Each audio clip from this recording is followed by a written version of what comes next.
No te escuchamos, Angélica.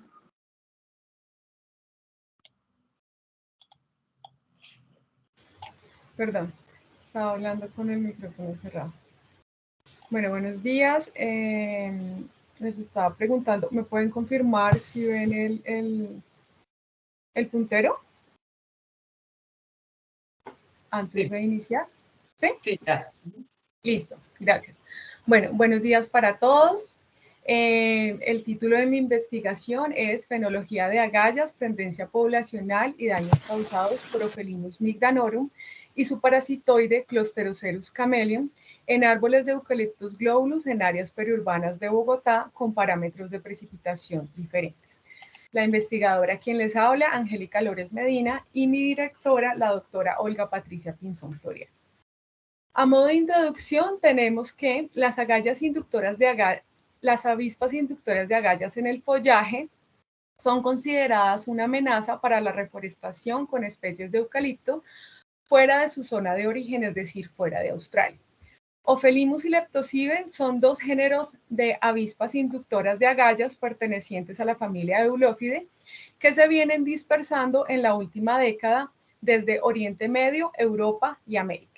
Estas avispas inductoras de agallas pueden causar alteraciones en el desarrollo de las plantas que pueden repercutir en el crecimiento y en las tasas fotosintéticas. También pueden causar desde malformaciones en las hojas y cuando se presenta una alta densidad de agallas en las hojas, pueden causar abscisión foliar prematura y en árboles que tienen sensibilidad al daño pueden causar la muerte. Se ha registrado que hay variaciones en el comportamiento de estas avispas gallícolas en función del hospedero, es decir, dependiendo de la especie de eucalipto que ataca y también de acuerdo a algunas condiciones climáticas del nuevo sitio de establecimiento.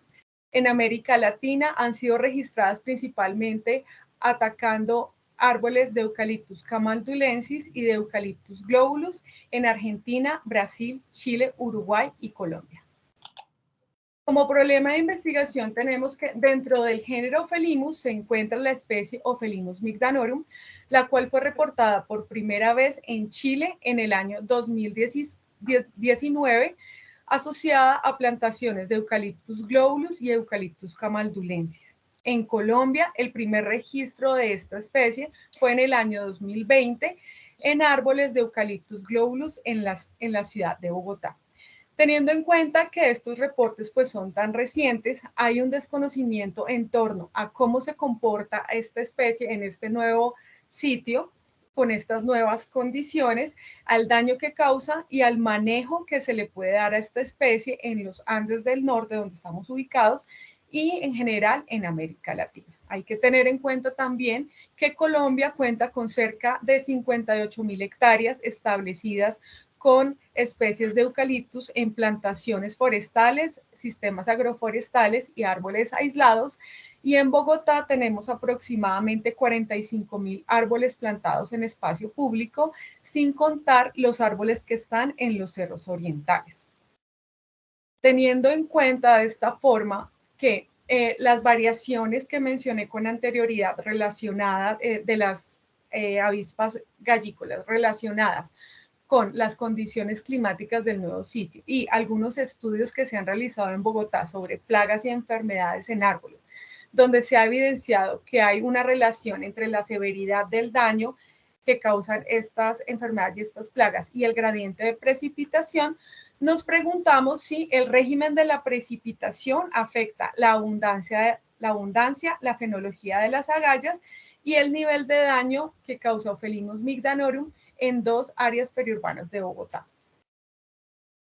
En este sentido, entonces, encontramos que estudios realizados en Sri Lanka, Uganda y Kenia reportan que hay variaciones en los niveles de daño que causa Leptosibe invasa, otra especie gallícola del eucalipto, en función de la precipitación y la temperatura de estos nuevos sitios de establecimiento. En Israel, Nueva Zelanda, Jordania e Irak se han evidenciado variaciones en el ciclo de vida y la tendencia poblacional de varias especies de Ophelinus en función de las estaciones climáticas y de condiciones como la temperatura y la humedad relativa. De esta forma, pues nuestra hipótesis sugiere que vamos a encontrar variaciones en la fenología de las agallas, la tendencia poblacional y el daño, causado en hojas relacionado con diferentes precipitaciones. Esto nos llevó a desarrollar, pues como un objetivo general, estudiar los aspectos de la biología, la tendencia poblacional y los daños causados por Ophelinus mygdanorum y su parasitoide Closterocereus camellium en árboles de Eucalyptus globulus establecidos en 2 áreas periurbanas de la ciudad de Bogotá con parámetros de precipitación diferentes. Como objetivos específicos planteamos en estos 2 sitios realizar la caracterización de la fenología de las agallas causadas por estas avispas. El segundo objetivo fue identificar la tendencia poblacional y el tercero, estimar los daños causados por Ophelinus mygdanorum en las hojas de Eucalyptus globulus. La selección del área del sitio de estudio se basó principalmente en los parámetros de precipitación. Para esto nos basamos en la clasificación climática de Caldas-Lana para el departamento de Cundinamarca. Basados en esto, entonces, y pues también en la presencia de las plantaciones y la disponibilidad de las plantaciones forestales, seleccionamos dos sitios. El primero, denominado Bajo Teusacá, porque se encuentra en un predio del acueducto, denominado con este nombre, el cual, de acuerdo con la clasificación, presenta un clima frío semiárido con características, de acuerdo con la clasificación, de temperatura entre 12 y 16 grados centígrados promedio anuales y una precipitación entre 500 y 1000 milímetros anuales. El otro sitio seleccionado fue Quebrada la Vieja, el cual se encuentra localizado en los cerros orientales de la ciudad de Bogotá. De acuerdo con la clasificación, tiene un clima frío semihúmedo, caracterizado por tener temperaturas iguales al otro sitio, entre 12 y 16 grados centígrados, y unas precipitaciones entre 1000 y 1500 milímetros al año. Es importante resaltar que este sitio pues tiene una influencia por estar tan cerca, por estar en los cerros orientales y estar tan cerca a una zona montañosa, pues tiene influencia de otras áreas que son más frías y más húmedas. Durante el muestreo se registró para Bajo Teusacá, se presentaron precipitaciones entre 36 que está arriba, entre 36 y 92 milímetros mensuales, con picos de precipitación en noviembre y en abril. Los datos de pluviométricos tomados para Bajo Teusacá se tomaron de la estación pluviométrica de la planta de tratamiento de agua potable Tibitoc, que es propiedad del acueducto. En Quebrada la Vieja encontramos durante el periodo de muestreo precipitaciones entre 51 y 273 milímetros mensuales con picos en noviembre y en mayo. Para los datos pluviométricos se tomaron de las estaciones UAN Circunvalar y Colegio Simón Rodríguez C, pertenecientes al IDIGER. Cabe mencionar que durante enero y febrero nosotros, debido a la pandemia, pues no pudimos registrar información. Adicionalmente, para la selección de los sitios, pues se tuvo en cuenta que los 2 sitios tuvieran condiciones silviculturales similares. En este sentido, encontramos plantaciones que antes eran propiedad de la CAR, que en este momento no están siendo aprovechadas, que tienen más de 20 años aproximados, sí, más de 20 años de establecidas, de plantadas, y que también como una de las variables tenidas en cuenta era que tuviera más de 1000 árboles con signos de daños por Ophelinus. De esta forma, pues definimos a Bajo Teusacá como el sitio con microclima seco y Quebrada la Vieja como el sitio con microclima húmedo. Ahora voy a entrar a explicar cada uno de los 3 objetivos, voy a explicar para cada objetivo la metodología, los resultados y la discusión de los resultados, y al final voy a hacer las conclusiones. Como objetivo, el primer objetivo que tenemos es caracterizar la fenología de las agallas causadas por Ophelinus mygdanorum y su parasitoide Closterocereus camellium en árboles de Eucalyptus globulus establecidos en 2 áreas periurbanas de la ciudad de Bogotá con parámetros de precipitación diferentes. A modo de metodología, la recolección de las muestras, las mismas muestras se tomaron para la fenología y para el daño. Para la recolección de las muestras tenemos que en cada uno de los sitios se seleccionaron 10 árboles que tuvieran, dentro de los que tuvieran el daño, indicios de daños por Ophelimus, y mensualmente durante 5 meses se recolectaron ramas de entre 40 y 60 centímetros a una altura entre 3 y 5 metros del suelo. Cada rama fue almacenada en bolsas Ziploc con papel absorbente, para el cual fue cambiado periódicamente para limitar el crecimiento de patógenos que degradaran la muestra. La idea fue pues que estas muestras tuvieran 20 hojas y cada una de las hojas fue marcada pues para posteriormente ser procesada. Para la fenología, para la caracterización de la fenología de las agallas, se siguió parte de la metodología utilizada por García et al. 2019 y Gaveix y Araj 2016. Para esto se realizó la selección sistemática de las hojas, donde en cada rama seleccionamos la hoja 1, 5, 9, 13 y 17, y cada una de esas hojas fue doblada a la mitad, donde se midieron 6 agallas por hoja, se doblaba por la mitad de hoja y se tomaban 3 agallas de la mitad hacia la base y 3 agallas de la mitad hacia la base. En total tuvimos la medición y la disección de 30 agallas por árbol. En este sentido tuvimos las variables de coloración de agallas, la cual fue registrada antes de la disección, y para lo cual utilizamos una escala de colores que desarrollamos a lo largo que íbamos avanzando en la investigación. Otra de las variables tenidas en cuenta fue la etapa de desarrollo de las avispas, la cual se evidenció en la disección, como se puede evidenciar acá en las fotografías de la parte inferior.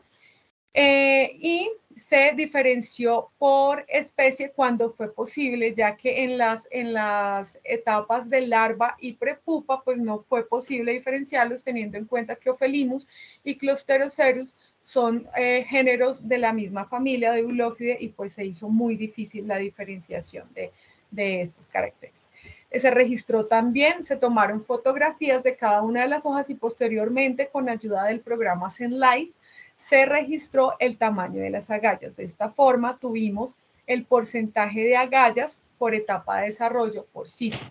Se realizaron análisis descriptivos y se realizaron para las variables cualitativas pruebas Chi cuadrado y Fisher, y para el tamaño de las agallas el test de Kruskal-Wallis, teniendo en cuenta que los datos no tuvieron un comportamiento normal.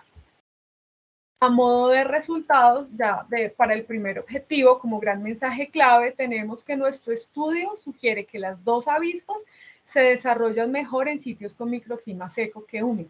El desarrollo entendido como mayor abundancia de agallas y de etapas de desarrollo viables, como son las larvas, la presencia de mayor cantidad de larvas, pupas y adultos preemergentes. Asimismo, el tamaño de las agallas y la frecuencia relativa de las etapas de desarrollo de las avispas se diferencian entre los dos sitios, siendo favorecidas por el sitio con microclima seco. No obstante, la variación en la coloración de las agallas y en la forma de las agallas durante el desarrollo de las avispas fue similar en los dos climas, aunque sí evidenciamos que hubo una diferencia en las coloraciones a medida que se iban desarrollando las avispas. Entonces, encontramos que las agallas inducidas por Ophelimus mygdanorum son similares a las descritas para otras especies de Ophelimus, con algunas particularidades, ya que mientras Ophelimus mygdanorum presenta agallas circulares, ovaladas, asimétricas, las cuales estaban localizadas en el haz, en el envés, en los peciolos, en la base de las hojas, en la lámina foliar, las agallas reportadas para Ophelimus maskelis son elipsoides y se presentan únicamente en la lámina foliar. Las de Ophelimus mediterráneos son circulares y se presentan principalmente en la parte superior de las hojas. Esta variabilidad puede estarse presentando como mecanismo de adaptación a las condiciones ambientales del sitio o como una defensa mejorada frente a su controlador biológico, ya que algunos autores mencionan que los insectos gallícolas varían la forma y el tamaño de sus agallas para distraer a sus controladores biológicos y así evitar ser parasitados.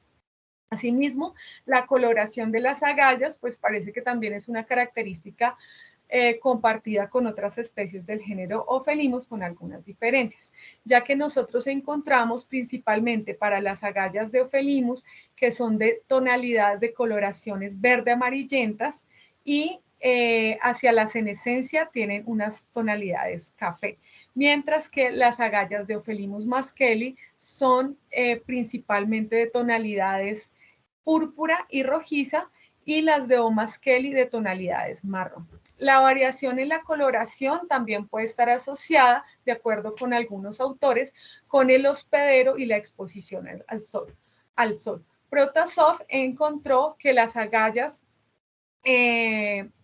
inducidas por otras especies de Ophellimus en otras especies de eucaliptus, en Eucalyptus camaldulensis variaban las tonalidades. Y también encontró que las agallas que habían sido, las agallas de hojas que estaban expuestas al sol directo tenían tonalidades más rojizas que las agallas que se encontraban no tan expuestas, con las cuales presentaban tonalidades más verdosas. Asimismo, con relación a las etapas de desarrollo, varios autores coinciden en que las agallas de Ophellimus presentan coloraciones verdosas al inicio del desarrollo. En este sentido, nosotros encontramos que, aunque las etapas de desarrollo se encontraron en agallas con diferentes coloraciones, sí encontramos que hubo una prevalencia a estar en agallas de determinado color. Es decir, las agallas las etapas de desarrollo de larva y pupa se encontraron con mayor frecuencia en agallas de coloraciones verde-amarillas.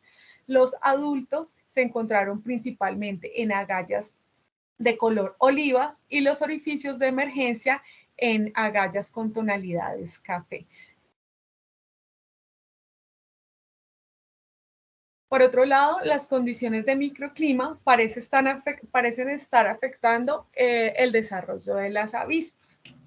Esto teniendo en cuenta que en el microclima húmedo, es decir, en Quebrada la Vieja, puede estar influyendo en que haya una menor viabilidad del desarrollo de las avispas. Esto teniendo en cuenta que aunque otros autores también reportan que han encontrado 3 instares larvales para las especies de Ophellimus, 3 instares larvales, pupas, adultos preemergentes y orificios de emergencia, nosotros adicionalmente registramos una etapa que denominamos posturas inviables, que es que luego de la postura, o sea, se realiza la postura, hay oviposición por las avispas, pero estas agallas no se están desarrollando. En este sentido, vemos que hay una influencia, una aparente influencia de la precipitación, dado que en Bajo Teusacá se encontraron que las agallas inviables representaron entre el 2 y el 13% en todos los muestreos realizados, mientras que en Quebrada la Vieja se registró entre el 40 y el 60% de posturas inviables. Asimismo, la presencia de todas las etapas de desarrollo de Ophellimus migdonarium y de su parasitoide en todo el muestreo realizado sugieren que hay una superposición de generaciones.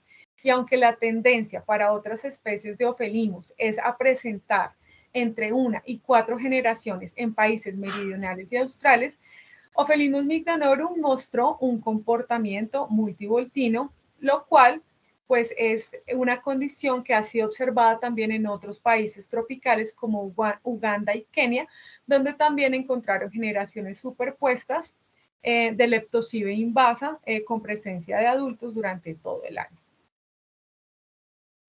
También es importante mencionar que no se encontró una relación entre las etapas de desarrollo de las avispas y las épocas muestreadas, pero sí hay una tendencia a que hay una mayor emergencia de adultos en las transiciones entre las épocas seca y húmeda a seca.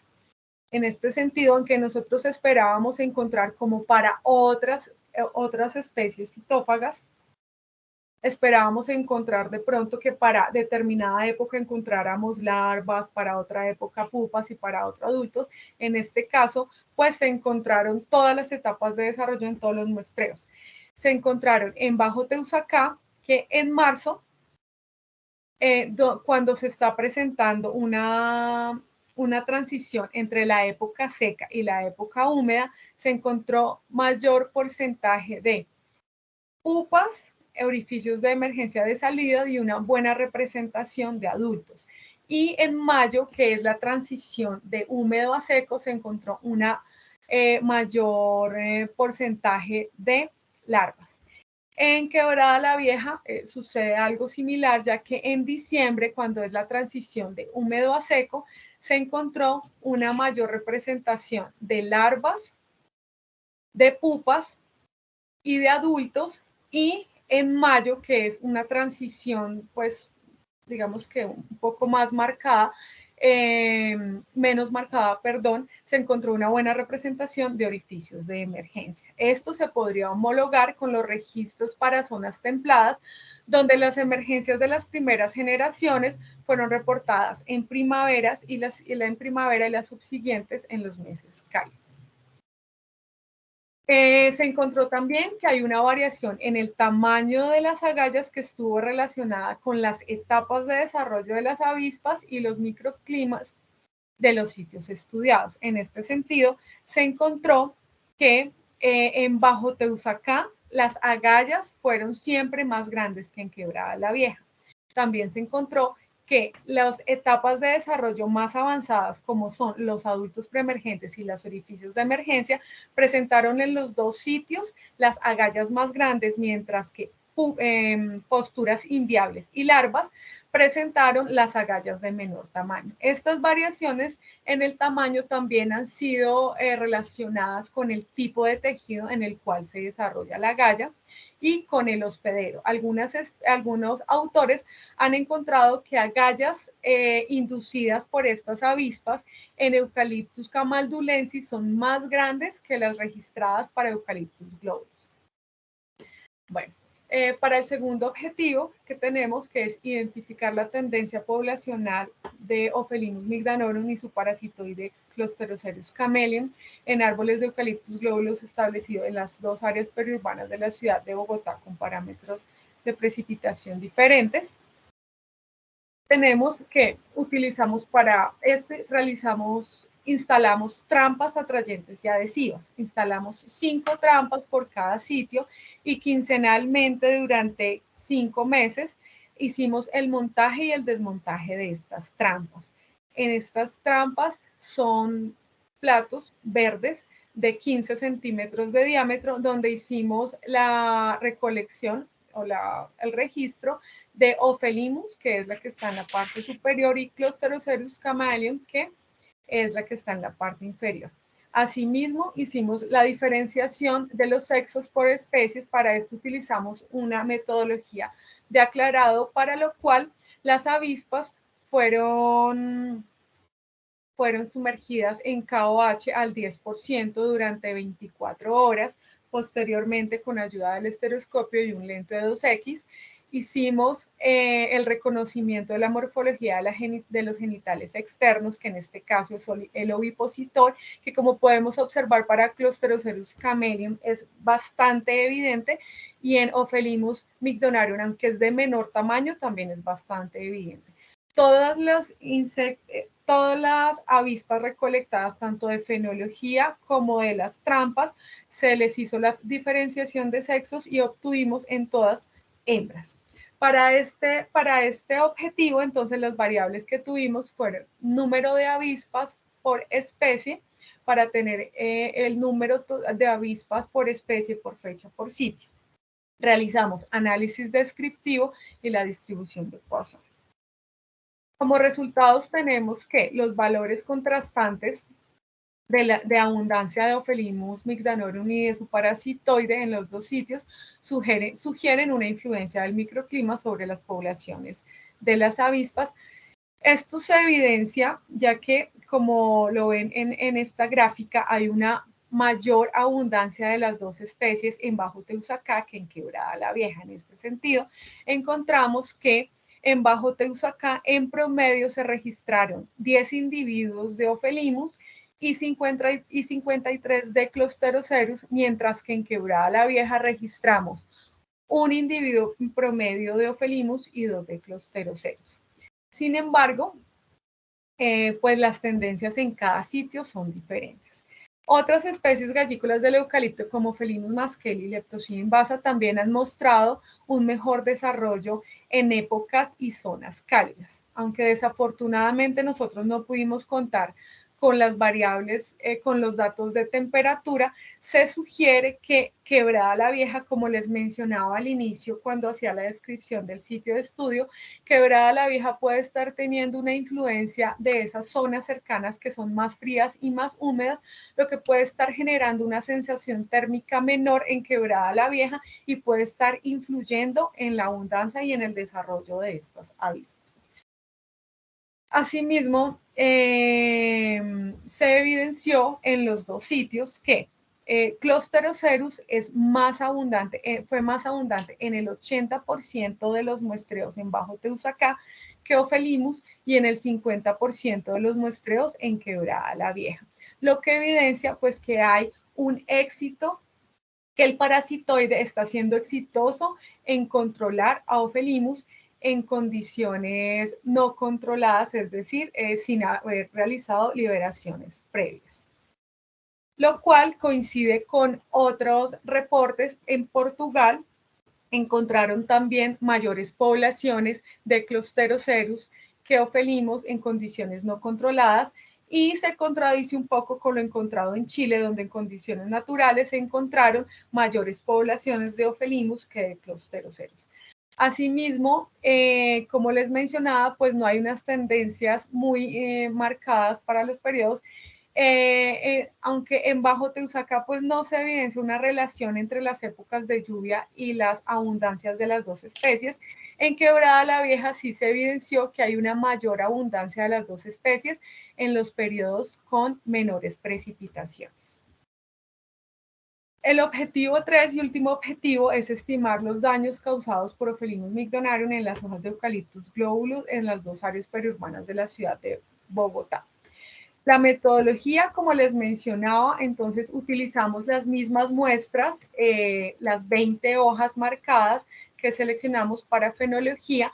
Para esto diseñamos una reglilla de 1 centímetro cuadrado y en las hojas, en el centro de la hoja, tomamos una fotografía contraluz y otra luz reflectada y realizamos la toma de fotografías y medimos el número de agallas en 1 centímetro cuadrado y se midió el tamaño de las agallas registradas en ese centímetro cuadrado. Finalmente tuvimos la densidad de agallas por centímetro cuadrado y el tamaño de las agallas, lo que nos indicó el área afectada por centímetro cuadrado por muestreo por sitio.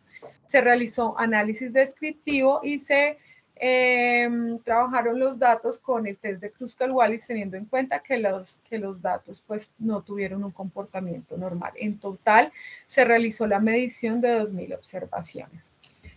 Los resultados nos indican que Ophelinus migdonarium afectó proporcionalmente más área foliar en Bajo Teusacá que en Quebrada la Vieja, ya que si bien en promedio en los dos sitios el área afectada fue de 1.4 milímetros cuadrados por centímetro cuadrado, en el 60% de los muestreos evidenciamos que en Bajo Teusacá se presentó mayor área afectada, que son las barritas grises, más que en Quebrada la Vieja. Esto coincide con lo reportado en Uganda y Kenia, donde Leptospira invasa presentó infestaciones mayores en zonas agroecológicas cálidas y secas que en zonas frías y húmedas. Asimismo, encontramos que se reporta una mayor área afectada cuando se está haciendo la transición de periodo seco a húmedo, ya que en marzo se presentó la mayor área afectada en Bajo Teusacá y la menor área afectada fue en noviembre, cuando se registró el mayor periodo húmedo. En Quebrada la Vieja, digamos que pues se comportó diferente, ya que la mayor área afectada se presentó en noviembre, cuando se registraron las mayores precipitaciones, y la menor en mayo, cuando ya estaba bajando un poco la precipitación. Con relación a la densidad de agallas, no se presentaron variaciones importantes entre sitios ni entre los muestreos.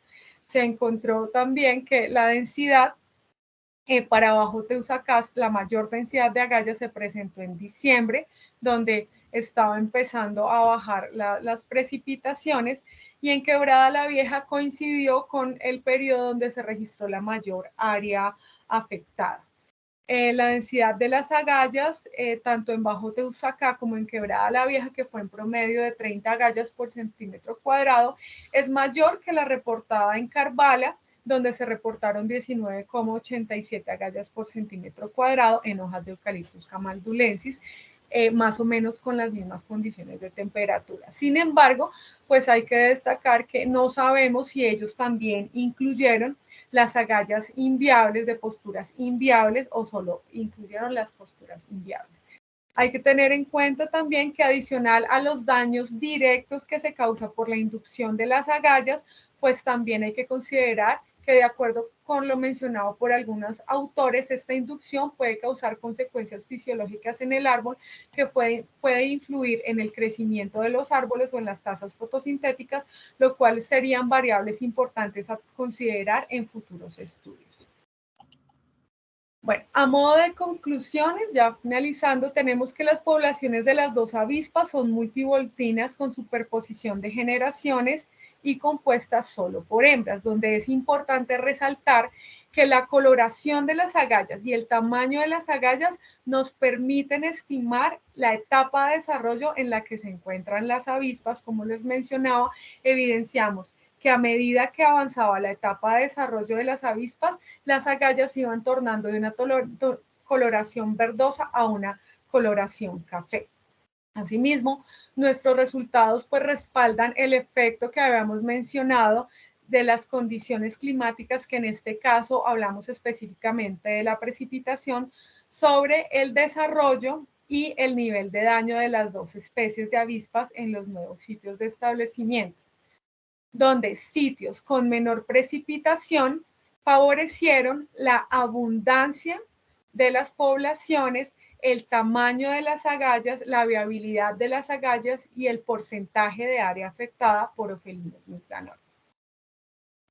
Por otro lado, debido a las altas poblaciones de Closterocereus camellium, los daños directos observados alcanzan un 14% de afectación, lo que sugiere que las poblaciones de Ophelinus están siendo bien controladas y que Closterocereus está siendo un buen controlador. Asimismo, sugiere pues que no se están presentando una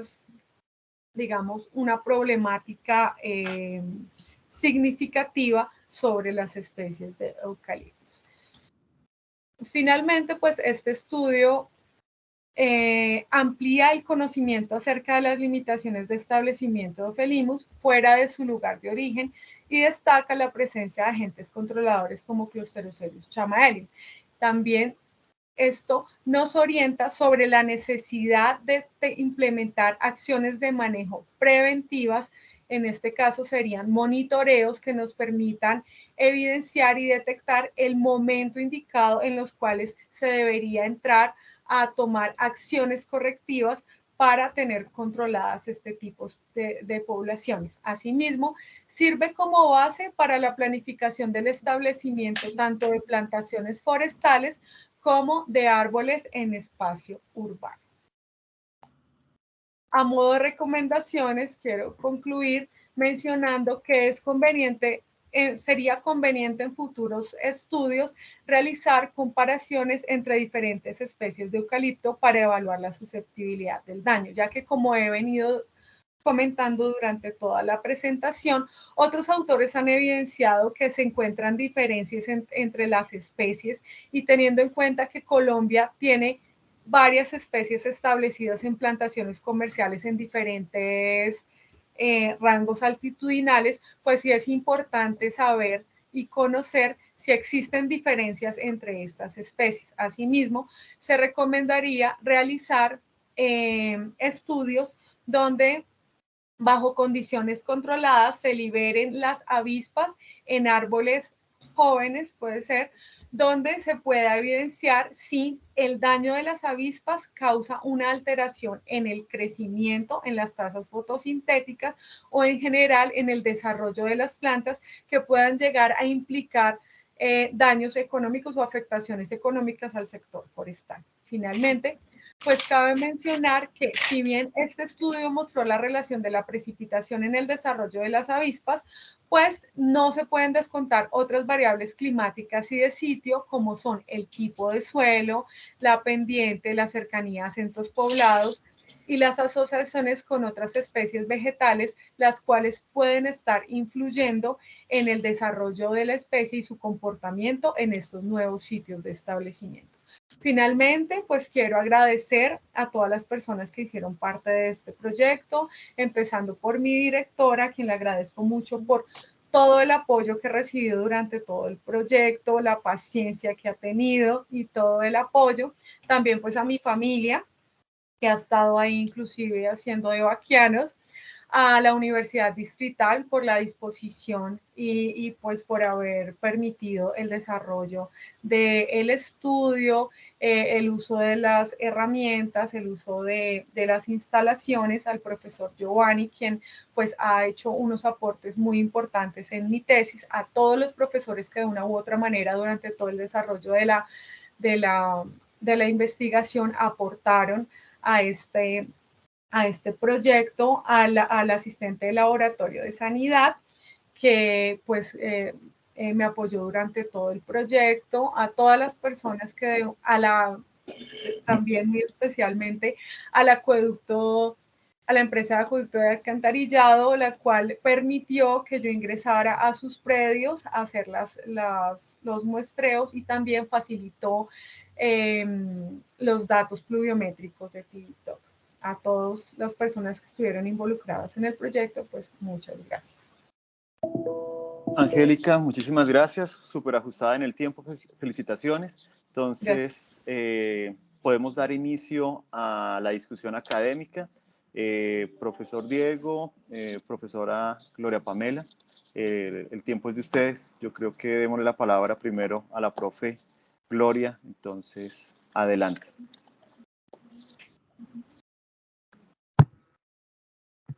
Quiero felicitarte, Angélica, porque me encantó el trabajo. De hecho, creo que, en cierto modo, siempre es necesario saber un poco de la biología de los insectos para poder después controlarlos, que es lo más importante que, sobre todo, que tenemos que ver los que hacemos investigación aplicada.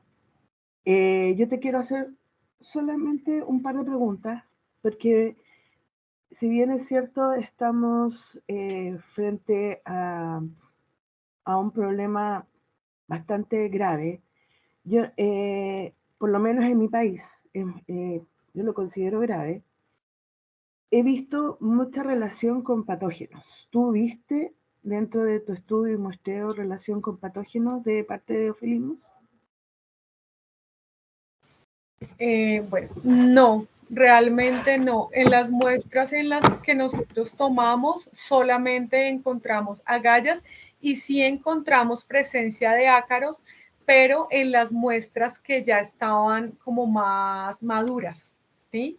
Cuando las agallas ya había, en las hojas donde había mayor cantidad de orificios de emergencia, o sea que ya habían emergido las avispas, ahí sí encontramos presencia de ácaros, pero con patógenos directamente no encontramos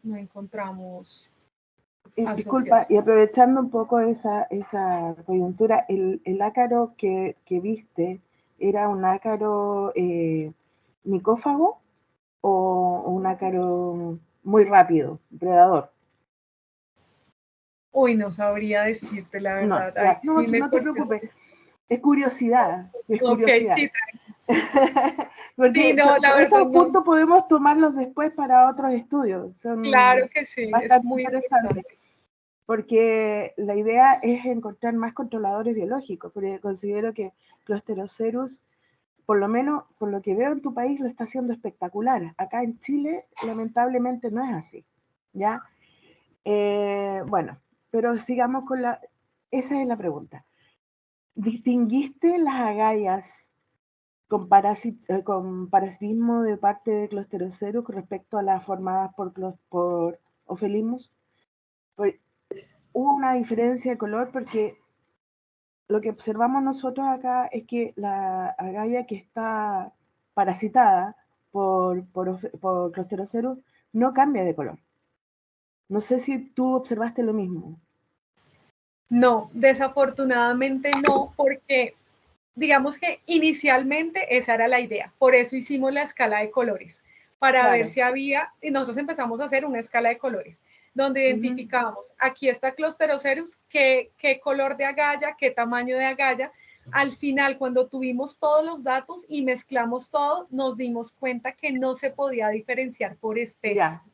No había una diferencia, sino que era, lo diferenciamos más, como lo mencioné, fue en la etapa de desarrollo de las avispas, donde al principio veíamos que la agalla, la primerita agalla, son oscuritas y apenas se alcanza a ver que se levanta un poquito, ¿sí? Como una protuberancia, pero más o menos de la misma tonalidad de la hoja.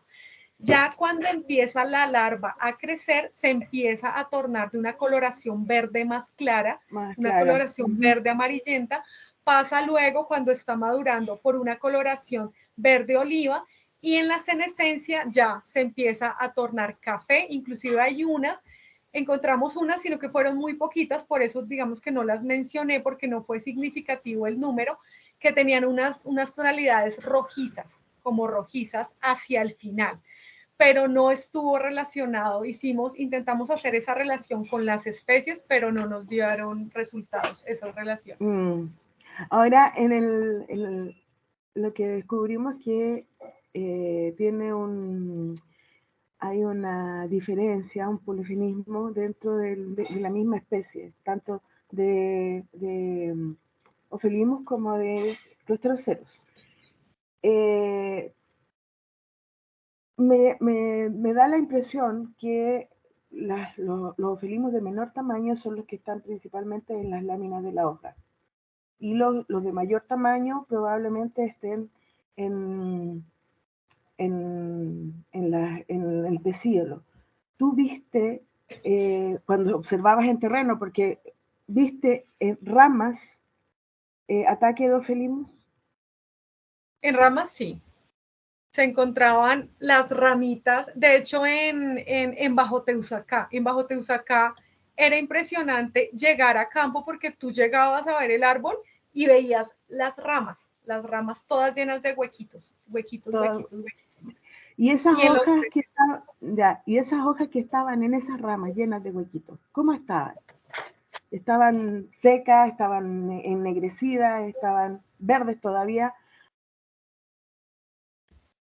No, lo que pasa es que nosotros, bueno, desafortunadamente eso no, digamos que nosotros, yo que esperaba, para serte muy sincera, digamos acá en Bogotá, cuando se da el daño por Drimoea en Croton, lo que uno ve es que empieza la larvita y empieza a ver que la copa empieza a reducirse, ¿cierto? Entonces uno empieza a ver como que el 10%, luego el 20%, luego el 50%, luego ya no quedan hojas en el árbol.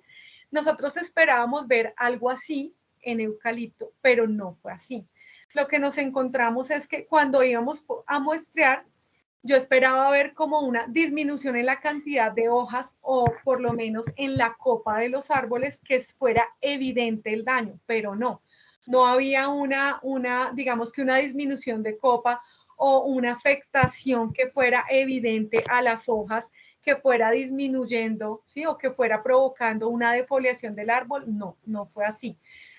Esas ramas que te menciono sí se veían de tonalidades café, pero eran más porque estaban llenas de los orificios de emergencia que tienen una tonalidad café. Pero no era que el árbol se marchitara ni se pusiera café, ni las hojas, ni tuviera una pérdida de hojas evidentes, eso no lo encontramos. Yeah. Te pregunto todas estas cosas porque en realidad es súper interesante el comparar el nivel de daño que hay entre un país y otro. Disculpa que están metiendo ruido aquí en la casa. Y sobre todo porque nosotros tenemos ataques en zonas muy frías en la costa, etc. E identificamos el daño de Ophellimus en Eucalyptus globulus con el nombre de Acedes Mejías. Yo creo que tú no conoces a esa cantante que tenía un mechón blanco. ¿Ya? Okay. ¿Por qué? Porque justamente los árboles tenían mechones blancos. ¿Qué quería decir? Una rama completa muerta y esas tenían en la base un anillado de agallas de ofelimos. Y así que era muy característico, por eso te preguntaba. Y hay datos muy interesantes que me encantaría poderlos replicar acá para ver el comportamiento del insecto. Una cosa que me llamó mucho la atención, que nosotros podíamos observar, era el engrosamiento de las hojas, como un medio de defensa. No sé si tú lo viste. No. Se engrosaban, quedaban más coriáceas. Ok. Sobre todo en las zonas secas. ¿Viste eso?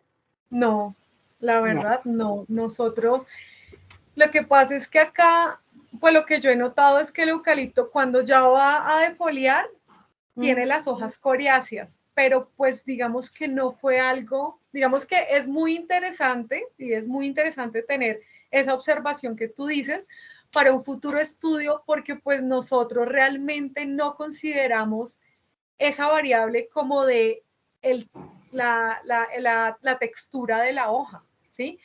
Porque sí recuerdo que las hojas más jóvenes sí son más, pues obviamente, más delgadas, pero yo lo asocio más, es como el desarrollo del árbol, ¿no? Que al final, Sí. pues ya por estar más viejito, pues tiene obviamente las hojas más gruesas y cuando hace la defoliación de las hojas, ya en su periodo final, pues tienden a ser como más coriáceas, pero realmente eso pues no lo noté Claro. y realmente no lo habíamos considerado, pero sería muy interesante considerar súper. esa variable. Yo creo que tenemos que seguir compartiendo datos para poder tener claro cómo se comporta en Sudamérica, porque sí, claro. lo vemos que está afectando en zonas frías, en árboles que crecen prácticamente, bueno, el año pasado lo detectamos en Eucalyptus nitens, y nitens está principalmente plantado hacia la cordillera, y ahí hay nieve y muy bajas temperaturas. Y ahí Entonces, está.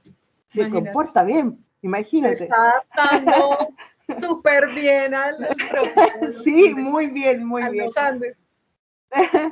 Ya, yo creo que con eso, pero a mí me queda súper claro, te felicito, de verdad. Profesora Vale. Gloria, muchísimas gracias por su intervención y sus comentarios y preguntas. Profe Diego, adelante.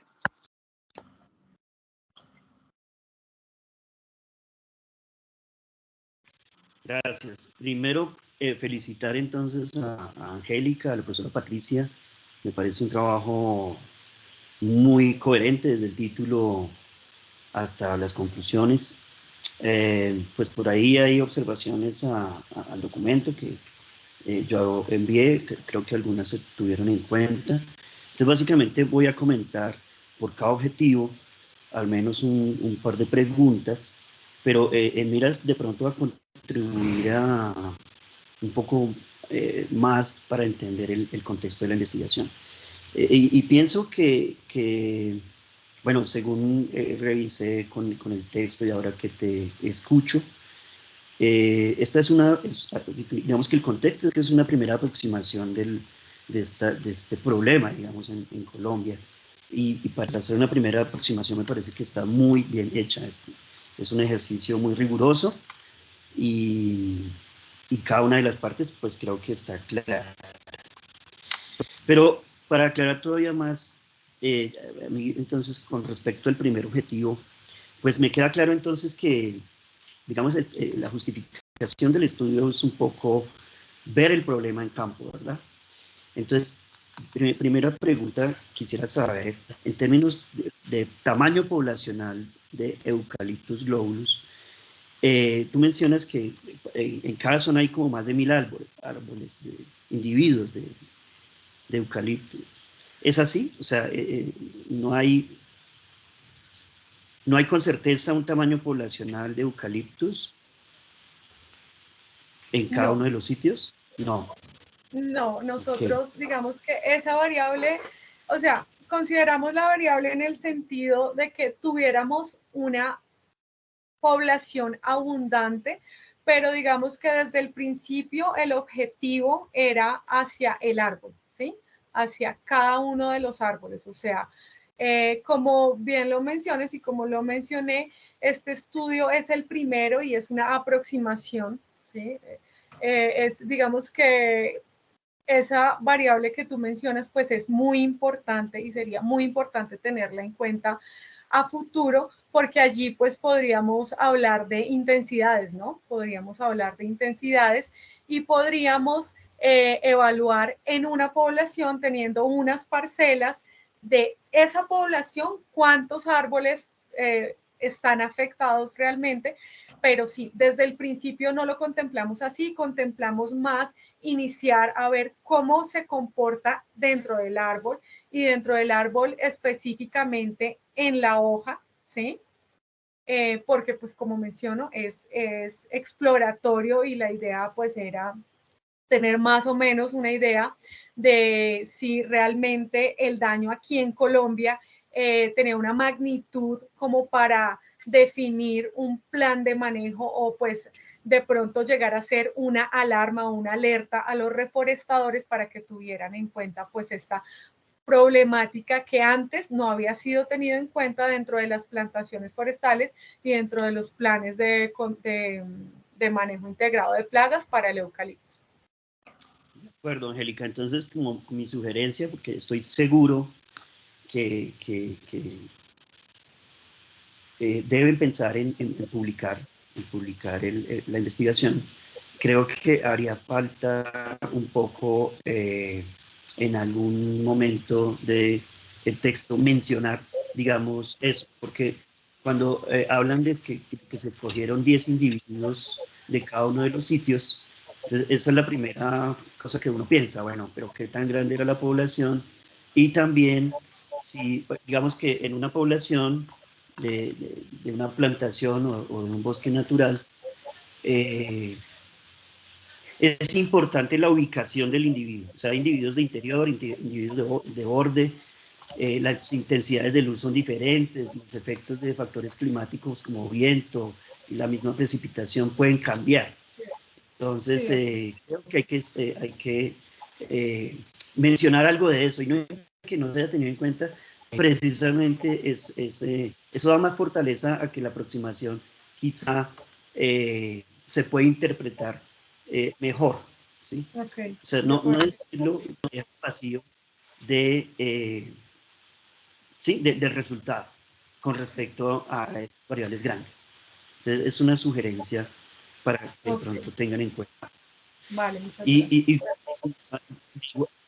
de igual forma, claro, en mi caso, claro, estoy pensando mucho en lo que decía la profesora Gloria, que idóneamente lo que uno espera es distinguir la agalla parasitada de la no parasitada y poder tener esa categorización precisamente para lo que tú mencionas,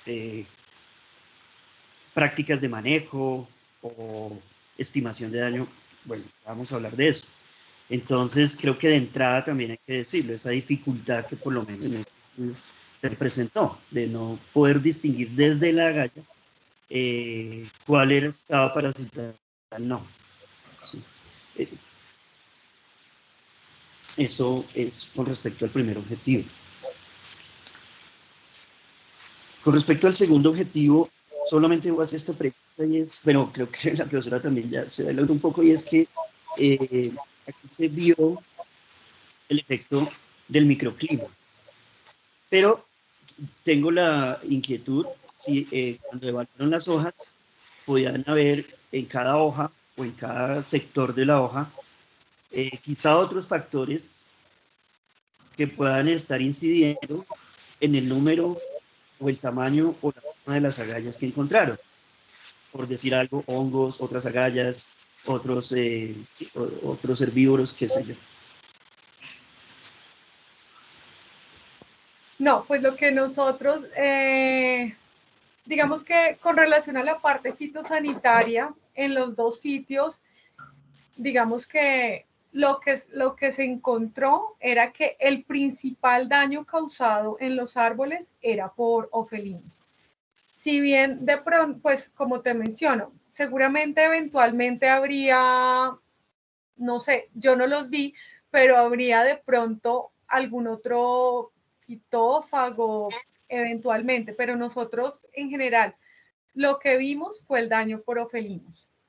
Y los ácaros que menciono. Lo que pasa es que, pues desafortunadamente, no, digamos que pues no tuve la curiosidad de mirar qué tipo de ácaros eran, si los ácaros eran fitófagos o si los ácaros eran depredadores, ¿sí? Porque pues si hubiera sido muy interesante saber pues cuál era, por qué estaban esos ácaros ahí. Encontramos también huevos de ácaros. Digamos que en algunas de las muestras se encontraban los huevos de los ácaros cerca a los orificios de emergencia de los ofelinos y pues de los closteroceros. Entonces, sí hubiera sido interesante, pero pues no evidenciamos, digamos que tal vez porque no fueron muchos los que encontramos fue al inicio del proyecto, entonces por eso tal vez si hubiera sido más recurrente la presencia de los ácaros, quizás hubiéramos tenido en cuenta la determinación de este tipo de organismos si hubiera tenido alguna relación, pero pues no, tampoco se incluyó inicialmente en la propuesta. Ok, sí, de nuevo quizá es una sugerencia para, eso puede enriquecer la discusión, es decir, los que siguen el tema, ¿sí? Los que siguen en revisión del tema, quizá esperan que algo de eso se mencione, porque digamos en otros estudios de pronto sí se reportó o se hizo énfasis en tal cosa, y sucede en todo estudio de herbivoría, ¿no? Uno se enfoca en el herbívoro en el que tiene la pregunta de investigación, y claro, pues uno no espera que se hagan mediciones en el resto de herbívoros, pero de pronto sí que se mencione algo de lo que ya se ha encontrado en otros estudios con respecto a otras variables que pueden incidir, aparte de la que uno, pues en la que uno se enfocó, ¿sí? Pero es solo una posibilidad de enriquecer la discusión.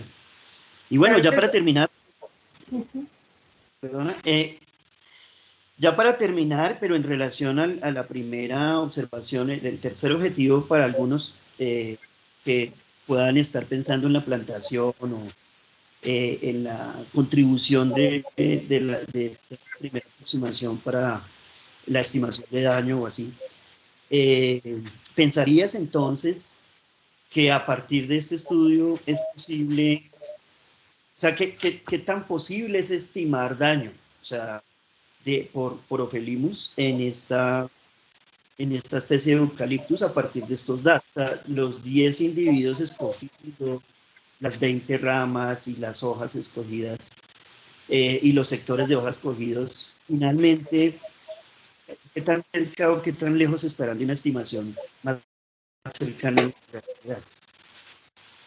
Bueno, pues la verdad considero que sí estamos cercanos por lo menos a dar lo que te mencionaba, a dar una primera impresión sobre el daño, porque nosotras queríamos saber si realmente Ofelimus en Colombia o acá en Bogotá estaba causando un daño tan severo que estuviera causando unas defoliaciones y fue lo que mencioné que no encontramos, que yo esperaba encontrar, sí, que para mí fuera más fácil visualmente llegar al siguiente mes y encontrar que la mitad del árbol está defoliado, que es lo que pasa con algunos defoliadores, ¿sí? Eso era lo que yo esperaba encontrar. Como decir, claro, la severidad de daño en el árbol es, claro, el primer mes el 10%, el segundo mes el 20%, y va evolucionando, no lo vimos, no es notorio, ¿sí? No es notorio. Y adicionalmente a eso, pues la información que tomamos me parece que fue acertada en cierto punto el haber tomado la mitad de la hoja. ¿Por qué? Porque de acuerdo con lo leído en literatura, las agallas tienden a veces a hacerse como hacia la base de las hojas. Si bien es importante tener en cuenta eso, si hubiéramos tenido solamente en cuenta la base de las hojas hubiera sido sesgado porque nos hubiera dado un daño en hoja pues altísimo, ¿sí? Porque estuviéramos tomando centralizado donde es el foco. Como tuvimos en cuenta la mitad, digamos que tenemos una mayor área para indagar realmente cuál es el daño, y pues ahí evidenciamos que el daño en las hojas no está siendo tan fuerte, ya que encontramos que solamente el 14% del 14% del centímetro cuadrado está siendo afectado por las agallas. Esto quiere decir que pues realmente el porcentaje no es muy alto, y yo creo que esto está relacionado también con la presencia y con el éxito que el parasitoide está teniendo. Pienso que si no estuviera el parasitoide y que si no hubiéramos encontrado las abundancias en las poblaciones tan altas de Closterocerus, la historia sería diferente y podría llegarse a encontrar un área con mayor porcentaje de afectación. Entonces creo que sí es aproximado, y creo que sí podríamos, si bien no decirle digamos a los gremios que estén tranquilos por Ophelimus aquí, porque pues por eso a modo de conclusión yo mencionaba, esto nos invita también es a hacer monitoreos, ¿no? A que debemos tener en cuenta controles preventivos. En este caso, pues serían monitoreos para ver cómo es la evolución. Estamos viendo que ahorita está siendo controlado, pero como no sabemos realmente, porque esta especie realmente es nueva, no sabemos cómo se pueda llegar a comportar ahorita con cambio climático, con una cantidad de cosas que están sucediendo, no sabemos cómo se puedan llegar a comportar. Tampoco pues medimos solamente 6 meses, tampoco sabemos si en los otros 6 meses puede que haya presencia de machos o puede que se incrementen. O sea, digamos que esto hasta ahora es el principio de la investigación de esta especie.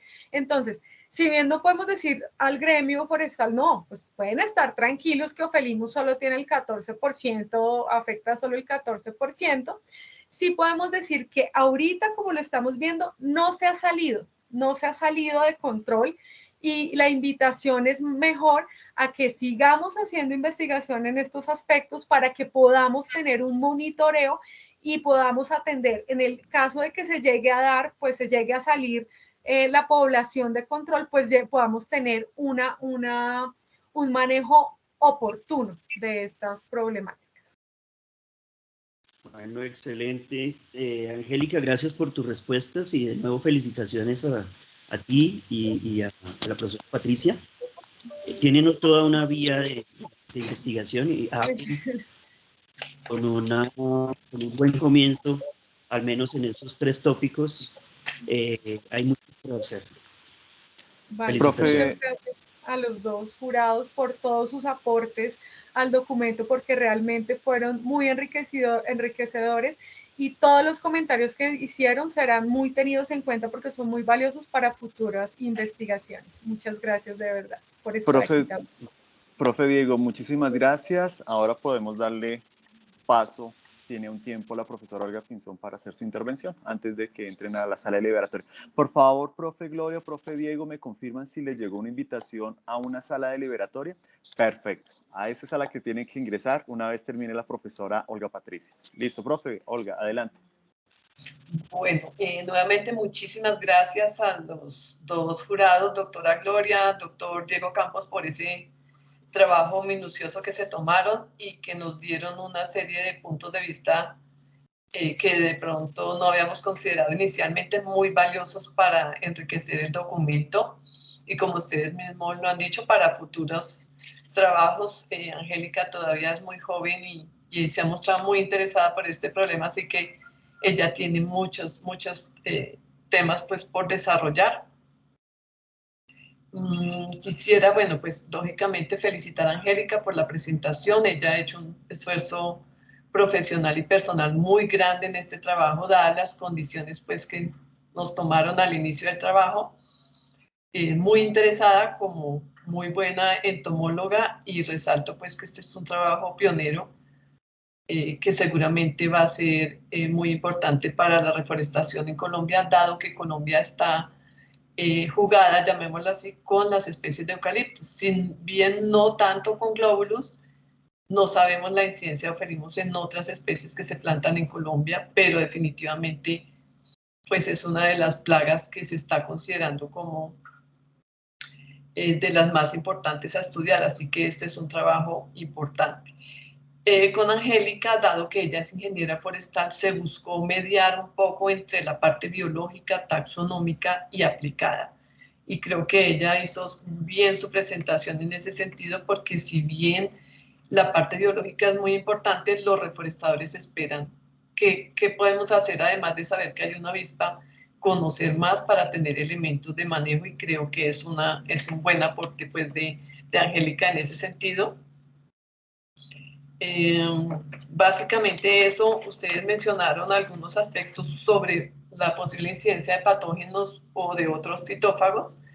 La especie Globulus en Bogotá cuenta con principalmente un chupador de savia que afecta las puntas de ramas, pero sobre todo en plantaciones jóvenes, que es Tenaritaina eucalipti.